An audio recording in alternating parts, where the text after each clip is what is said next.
welcome to the sixth episode of the Music Mind Lab. Today I'm joined by Tony, who is a super amazing violinist and one of my best friends from Center Stage. I'm so glad that I have Tony here with me today. So Tony, how about you start off and introduce yourself? So I already mentioned that you play violin, but maybe you can talk about how you started and kind of what brought you to where you are now as a musician. My name is Tony, and I started violin when I was around 6 years old. And overall, I basically started because my mom found my interest for violin and music in general. Whenever we would like go somewhere in like a car or something, I would ask her to like play music. I didn't really care what music she played, but that basically made my mom like realize that I had like an interest for like music in general.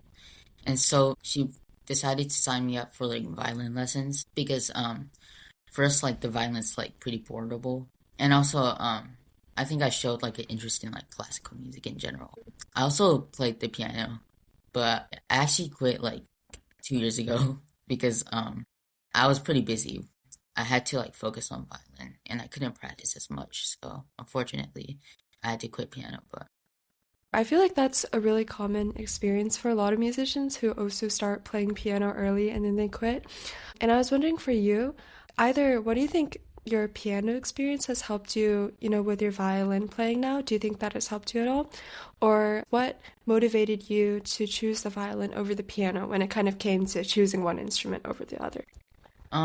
so before I quit, my mom actually originally signed me up for piano to improve my violin skills, and I actually started out with piano, but that was like really unserious. Like I just attended like some sort of like group lessons, but later on I started learning like music theory through piano because like it's like kind of included in like so there's like tests that like test you on like your piano skills. You have to play piano to like a judge. And then you also have to have like music theory and also sight reading tests. And like that would like determine like your score would be sent to like piano teacher. Music theory in general was pretty helpful. Helped my violin technique and also like just understanding of music in general. So yeah. For sure. Circling back to something you said earlier about really having an interest in listening to music, I was wondering now, do you have like any specific inspirations or people like musicians that you really like listening to that inspire you for either violin or piano or just classical music in general? I actually have a lot of like inspirations. My personal favorite violinists are probably Augustin Hadalick. I liked Itzhak Perlman ever since I was really little. And then I also kind of like Ray Chen. Also got many inspirations from like my peers, such as you, from like programs, music programs and like camps. And also just like some kids in my like studio I can get like inspiration from.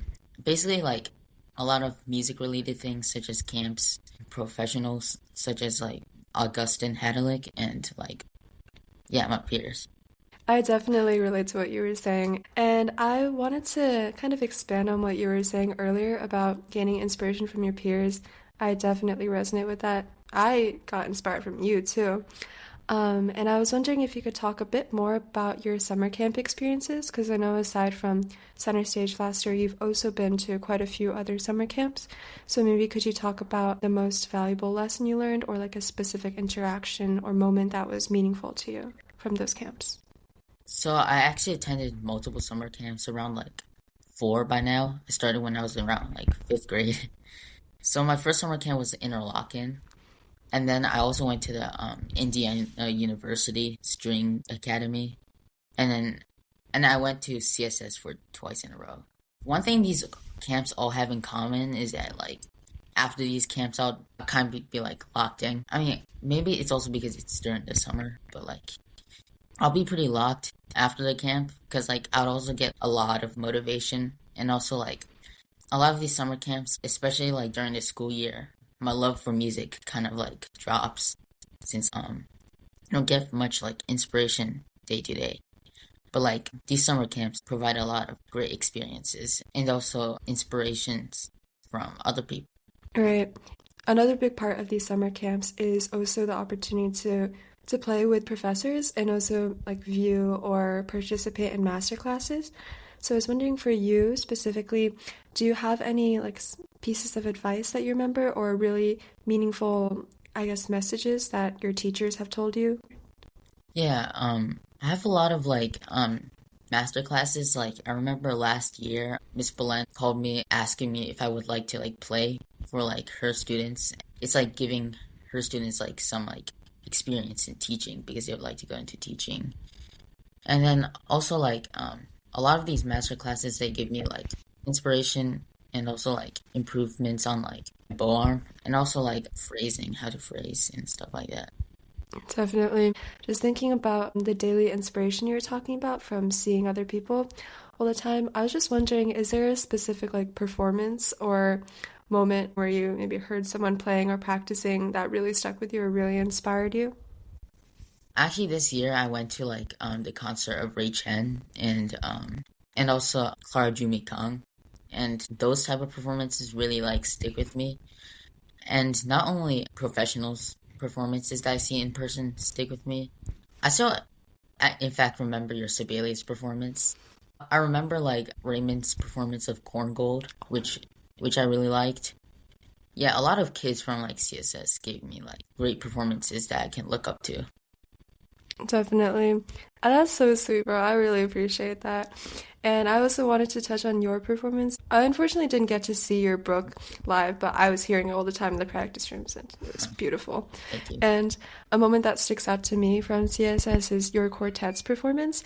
And I just remember at the end, like the amount of laughter that everyone had, the ending section where it's Yeah, like the joke. And that really stuck out to me because I feel like for myself personally, a lot of the times when I'm performing, kind of thinking of it as very serious, like I have to get this like note right, this has to be perfectly in tune. But just like seeing how much like joy and fun like a performance could be, that was really inspiring to me. And I think that really inspired me to like put more, I guess, like personal enjoyment and fulfillment into each performance. And I also wanted to circle back to what you were saying earlier about how it's kind of difficult to manage practicing or I guess learning an instrument during the school year. And I was wondering for you, how are some ways that you keep up that passion during the school year or the motivation? Because burnout and stress from academics is really common among a lot of musicians. yeah. I'm actually still working on it, believe it or not, but I'm pretty sure we all are. But oftentimes I find inspiration in like watching other people play, such as like just find like a recording on YouTube. That's actually another great way to like improve your playing by like checking the phrasing of like let's say if I'm like burnt out with like Mendelssohn, which I'm working on right now, I can like oftentimes like looking and like listening to like a recording of like someone from like YouTube. And I remember from like I had a lesson with Miss Belen and she said that YouTube is a great source and you can learn a lot from it. So yeah, that's a great way to be inspired. Definitely. What are some other ways you practice or improve? Do you have any other interesting practice like tech tips or techniques that you use? Another other than like of course slow practice, it's always encouraged. I also like practicing with you should always practice with a tuner, metronome. I'm still working on that. It really has an improvement. You can probably tell. It takes time. But other than with a metronome and tuner, practicing scales, of course, double stops. Double stops are really good for your intonation. And I feel like I'm still working on a lot of things that I'm trying to give tips on. So, yeah. Well, me too. I definitely have to work on everything you're saying as well. But it's very helpful to and very insightful to hear what you have to say. And then I was also wondering, this is getting a bit specific, but I am curious to hear about this from other musicians.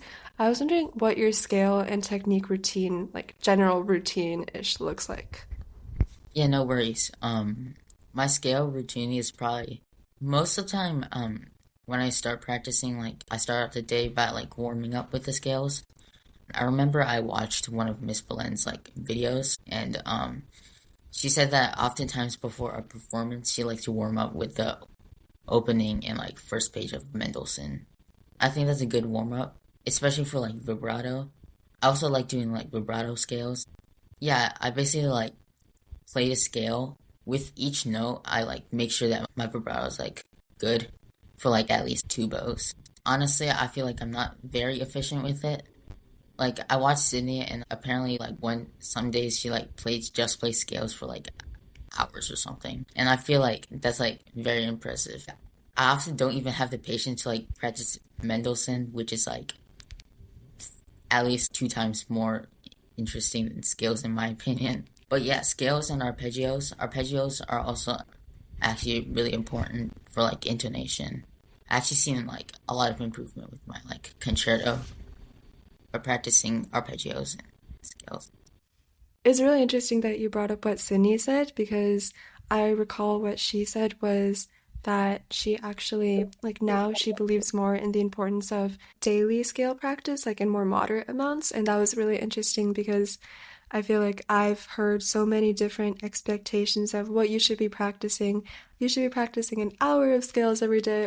I feel like what I learned from her is just like consistency is key, doing everything and just consistently every day is what matters most. And I was also wondering, kind of shifting gears a little bit, I was wondering if you could talk about performing, because I know performing is kind of a pretty big source of stress for a lot of musicians and maybe anxiety. I was wondering, how do you manage maybe performance nerves or worries before you go on stage? And do you have any tips for how to have a good performance, I guess? Yeah. So I remember a few weeks ago for my I think it was for my pre-college and also I actually had two performances for 2 days back to back. I was still in like the early stage of Mendelssohn, I think, because like I had like about like a month to prepare the first movement. I had to like perform most of it still, and like I was like super nervous. Well, I heard like there was like a strategy. I often use it. I just eat like a banana. It makes me a bit less nervous. I mean, eating a banana is obviously not the only way to calm your nerves, but I learned like box breathing, I think, from like Mrs. Enoria Li from CSS. I think I told her I was really nervous since like I'd often mess up in my quartet, and then like you like breathe in for 4 seconds, hold it for 4 seconds, and then breathe out for 4 seconds, and then repeat that process. And I think that it kind of works. But yeah, I don't know about you, but my hand often also goes really cold when I'm nervous, and like often like right before like a concert. I sometimes like just like right before I go, I like warm up sometimes with like scales or just like play through my piece. And I think that just like getting my mind off like the fact that I'm about to go up stage and perform for like 50 people or something is really good for like just like taking your mind off the what you're concerned about.